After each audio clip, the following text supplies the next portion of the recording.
Good morning mga ka-aircon. Ito yung pang-apat na unit na aming ililipat.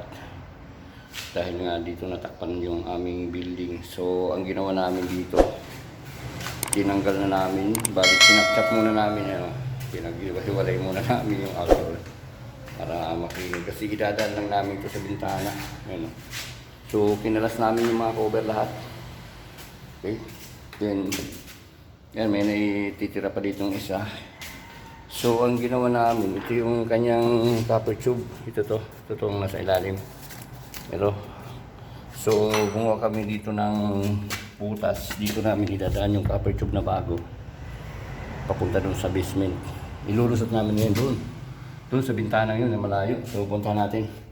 So, ito yung mga gamit na aming gagamitin. Ito yung copper tube. So, 3858 po yung gamit natin dyan. Okay, so puntahan natin yung lulusutan. Ayan, yan yung indoor niya. Okay? Oh. Di matanggal? So, yan o. Pwede yun. So, nahirapan kami maglusot dito sa bintana. Bali, ito yung... Pa-slide na lang kaya. Unahin ito muna. Diyan na lang ikutin. Pa-slide pa ganun? Oo, tapos patong lang dyan sa taas. Okay, so... Yung paa niya? Pa. So yan, nilulusot namin dito sa bintana kasi nakagawa naman kami ng patungan. May patungan na kami dito sa labas. Ayan o. So nakapaglipat na tayo dati. Ayan o. Meron tayong isang lipat. May isa dito naman natin ilalagay. Okay, so ganun na lang siguro. Itagilid na lang natin. Para hindi na kami magdaan sa baba kasi medyo mataas din. Kailangan namin ng scaffolding. So wala kami scaffolding. Gagamitan na lang namin ng ano. Ilan na kayo muna yung una. Okay. Lang so gano'n lang. Itagilid na natin. Ay mga kasama ko. I-ano lang namin mga ka-aircon. Isampa lang namin doon sa bintana. Okay? Balikan ko kayo. Okay. So ayan mga ka-aircon. Ilusot namin dito sa bintana yung ating outdoor. Bali, tinanggalan na lang namin yung mga fittings kasi halos hindi siya magkasya. So ayan, nailusot na namin. Ngayon, kinakabit na yung breaker. Okay, kakabit na natin yung breaker para malinahan na natin ang copper tube. Okay? So ayan. Pwede mo na i-assemble yan, Doy. Yung mga ano, pagkatapos niya, tanggalan mo lang ng mga alisan mo. Ay, babarina pa pala natin yan. No? Okay, so ayan sila gumagawa. Sila gumagawa doon sa labas. Nilalagay yung breaker. So, ayan mga ka-aircon, dito na natin ilulusot yung ating copper tube galing sa taas. Sa ating indoor. So, dito na rin natin idadaan yung ating wire. So, igagabay na lang natin siya dyan sa tubo ng fire hydrant. Papunta doon. Ayan, dyan natin dadaan. Then, ito yung ating signal wire. Ito. Naka-ready na ating signal wire. Isasabay na natin ito sa ating copper tube. So medyo mahaba lang yung ating lilinyan yan. Yan. So dyan siya dadaan. Mataas. Itatali na natin sa fire hydrant. Ayan. Papunta doon sa ating outdoor. Ayan. Ayan yung ating outdoor mga ka-aircon. Ayun, sa taas. Doon sa gitna nung ano na yan. Yun. Nandun yung ating outdoor. So yan yung ating dadaanan. Ayan, naka-ready na yung ating communication wire. Yan, naka-ready na yan. So isasama na lang natin sa pagbalot ng ating copper tube. Yan, medyo mahaba nga lang mga ka-aircon. So prepare lang namin yung aming copper tube mga ka-aircon. Linihan lang namin. Okay? Yan. Okay, so ayan mga ka-aircon, nilalatag na natin yung ating copper tube. Yan o. Nalatag na natin 50 feet isang rulo yan mga ka-aircon, nilalatag natin. Okay, ayan latag natin 3858 yan. Okay, so ayan, nilatag na natin ating copper tube. So diretso yan doon, balutan natin ano okay, pwede na yan. Ayan. Ha? Walang malalaki. Ito yung sa akin. Walang malalaki.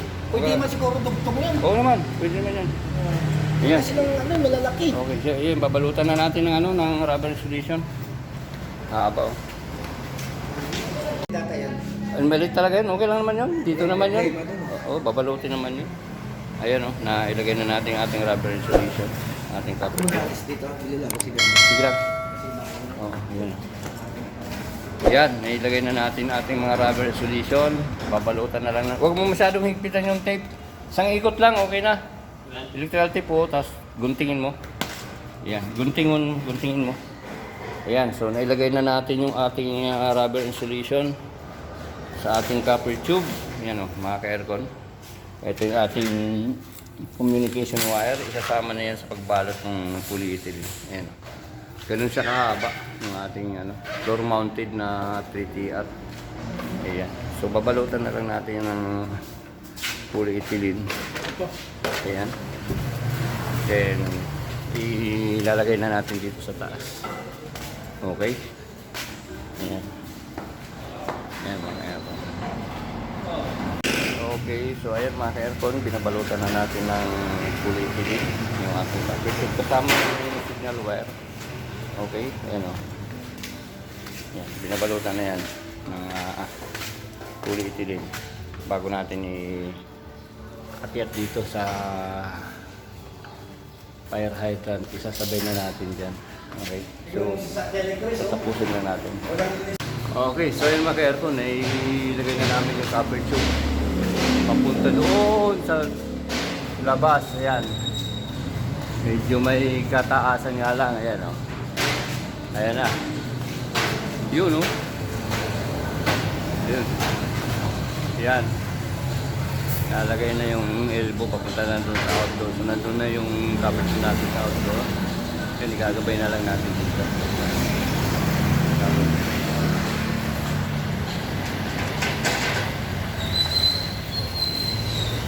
Ayan.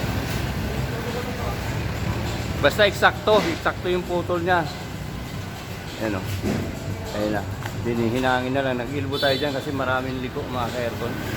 So, pangit naman kung mawabali pa yung tubo. Wait. Ayan o. Okay mga ka-aircon. So, magsi-silver bracing tayo sa ating copper tube. Bali, naglagay tayo ng elbow papunta sa taas sa ating outdoor para maganda yung daloy ng ating upiran. Kasi kung hindi natin gagamitan, mahirap na, baka mabali pa mga aircon. So ayan, naglagay tayo ng elbow ng 5/8. Yung 3/8 di na natin ginamitan kasi medyo malambot lang yan. So yung 5/8 lang yung ating ginamitan. So after nito, pagtapos natin dito, babalutan na natin yung ating copper tube ng polyethylene. Then magliligtis na tayo mga ka-aircon para makakapag-proceed na tayo sa ating vacuuming ng ating system. Okay? Okay, so welcome back mga ka-aircon. Sa sobrang haba ng tubo na nilagay namin, nakarating din kami dito sa dulo. Ayan, so na-flare ko na, naikabit ko na ang kanyang flare nut. Then ligtis na rin po natin gamit yung ating magic soap. So ayan yung copper line, natapos din mga ka-aircon, napakahaba. Ayan. Ayan, mga ka-aircon, napakahaba. So ayan, nakadalawa na tayong lipat dito sa location na to, 3TR. So ayan, babalutan na lang yan. Ayan, bababain ko lang para makita nyo lang kung nasaan kami ngayon. Nandito kami sa taas, ayan o, second floor. Okay, so bababaan ko lang para makita nyo po mga ka-aircon yung ating in-install na copper tube. Medyo may kataasan, ayan o, bababa ko sa hagdan. Ayan o. Ayan yung ating unit. So itatap na lang yung mga supply nya saka yung communication wire. So ito yung ating copper line. Ayan o. Yung ating install kanina. Halos matatapos na tayo. Ayan o. Dito namin dinaan sa ilalim ng garahe. Ayan yung ginagawa pa. So nililigtis ko ng ating kasama. Ayan, ganun sa kahaba mga ka-aircon. Ayan pa, ikot doon. Ayan o. Ganun siya kahaba. Ano yan, okay na dyan, tatakpan na lang ano. Ganun kahaba mga ka-aircon. Yan, ilagay na namin.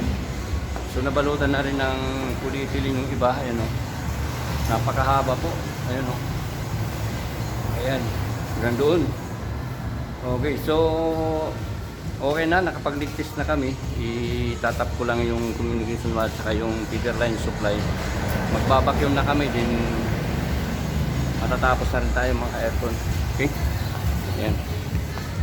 yun, nandun yung ating medyo may kataasan nga. So papanik ako doon para i-splice yung ating communication wire. Okay, so yan, okay na yan, wala nang leak tapos na yan, ganun siya kahaba hanggang doon. Napakahaba ng ating tubong nilagay.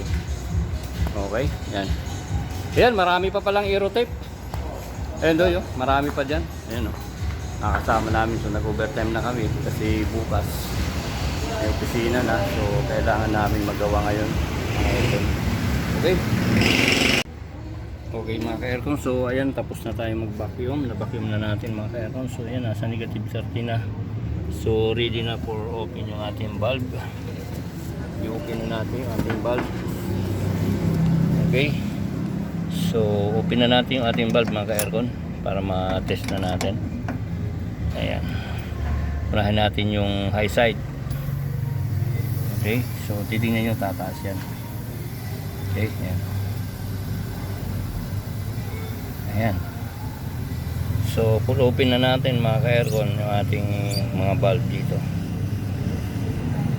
Para tuloy-tuloy na matapos na natin yung ating relocation. Napakahaba ng ating kinabit na copper tube. 3TR po yung ating ikinabit. So umabot po tayo ng 65 feet mga ka-aircon. Nagdugtong pa tayo dun sa ating 50 feet na 5838 na copper tube. Okay. So ito yung mga sinaunang inverter na aircon na ating ginagawa. Naikabit po natin ito dito sa building noong 2017. So i-relocate lang natin itong unit kasi natakpan po yung ating building. Okay. Ayan. So ayan, open na. Ayan. Open na siya. Then preparation na tayo sa ating, itatap na lang natin yung ating supply dito sa breaker. Aircon. Okay. So ayan, naka-splice na rin yung ating signal wire. Ayan yung signal natin. Ayan yung signal wire nya, yung is 1 is 2. Ayan po, ito. Yung mga sinaunang labas ng kupel. Ayan may nakalagay is 1 is 2. Ayan yan yung signal wire nya. Okay. So ito naman yung ating supply. Yan yung Royal cord yung ating gamit. Ito yung ating breaker. Okay, so preparation, okay na ang vacuum natin. Then maya lang i-on na natin yung ating indoor pagka na-stop na natin yung ating supply. Okay. Okay, so nandito pa rin tayo. Yan, inabot na tayo ng gabi sa ating pag-install ng aircon. Ayan. Okay, so mga ka-aircon, na-on na natin yung main breaker. Okay na yung main breaker doon, Oo. Ayan, si Genevieve. Okay na, na-on na yung main breaker. So, okay na sa loob na i-on na yung breaker. Tingnan natin dito, sa labas. Ayan, So, ayan, 233 volts. Okay, so, yan, okay na lahat. Nabalutan na, kumpleto na hanggang doon. Yan yung nilipat natin, couple na 3TR. Okay, so i-on ko na. Yan, naka-on na. Naka-install kayo ng wire, ng aircon. Libre, yung wiring. Dito lang yan sa Nag-Aircon TV. Ayan, ito yung building namin pinagkabitan. Ayan hanggang doon yan, sa taas. Ayan. So, nandito kami yun sa second floor pa rin. Makikita nyo, ayan ayan, si Jintin. Kaway muna dyan. Ayan So, yan yung pinagkakabitan namin dito. Patapos Libre, wiring. papaanda rin na lang namin yan. Hanggang doon yan, building na nililitin namin. Hanggang doon. Yan, hanggang sa taas, hanggang sa baba. Yan, makikita nyo yung kalabas. So, ito yung kinabit natin. Iuna natin. So, okay na yung ating supply. Pupuntahan ko na yung indoor sa loob. Mga ka-aircon. I-on ko na. Okay na, ready ko na. I-on ko na yun. Punta tayo, on ko na. On na doon? On natin, sige. Puntahan lang namin mga ka-aircon. Ito bali dalawa, yun yung isa. Ito yung 3TR, puntahan natin. Ayan, so, yun, mandar na. Mandar na, ayan. Ayan mga ka-aircon. Ayan. Matik na yung karanda. Automatic na, no? So, ayan yung floor mounted na atin nilipat. Galing yan dito. Pakita ko lang sa iyo kung saan galing yan. Galing yan dito sa likod. Yan. Yan. Galing yan doon. Dito yan. Dito, dito natin tinanggal yan kahapon. Ayan. So, dalawa na yung natatanggal natin dito. Dahil nga tinamaan kami ng building. Ayun, nasarahan kami. So, meron pa tayong isang ililipat dito. Boss Genevieve, no? Ayun, no? Yes. Yan, ililipat namin. So, titingnan namin kung saan po pwede. Ayun yung copper tube niya. Kung ilalagay namin doon sa taas. Or doon din sa pinaglalagyan natin ngayon, mga ka-aircon. Okay? So, ayan. Halos patapos na kami. Ayan. Yan, umaandar na. Mandar na. Mandar na. Ayan, so malamig na. Ayan, malamig na mga ka-aircon yung ating nilipat na indoor. So, ang tabayanan na natin doon sa labas. Yung hanggang sa bumirit para matingnan natin yung karga kung hindi na tayo magdadagdag ng refrigerant. Okay? Okay, so ayan mga ka-aircon, umandar na yung ating outdoor. Ayan, ang ganda na ng init ng fan motor ng condenser niya. Ayan, so okay na rin yung karga niya, nasa 120 410. Okay na yan, huwag na natin dagdagan. Maganda naman yung pawis, no? Papawis na yung low side sa high side, maganda na yung pawis. So okay na yan. Para hindi masyado mahirapan yung ating compressor. So yung ating amperahe naman is nasa 15. Yan, 15 amperes. Okay, so tapos na tayo mga ka-aircon. Next uli, mayroon pa tayong tatlo na i-relocate. Hanapan din natin kung saan natin ilagay sa rooftop. So thank you very much mga ka-aircon. Tapos na tayo dito sa ating pang-ilan na natin ito nailipat? Pang-ilan? Pang-apat? So pang-apat na ito, yung nailipat natin. Ito yung nauna. Ayan o, maanda na rin. Then yung mayroon tayong nakaraan, dalawa doon sa kabilang side natin nilagay sa building.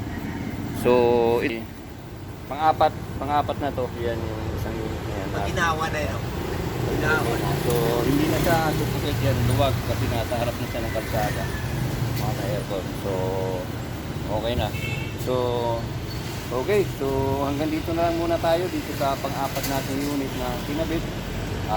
Kita-kits ulit tayo sa susunod na ating gagawin sa kabila. Okay? So dito lang yan sa Nick Aircon TV. Subscribe and share na lang tayo mga ka-aircon sa ating mga followers. Okay, see you next round mga ka-aircon.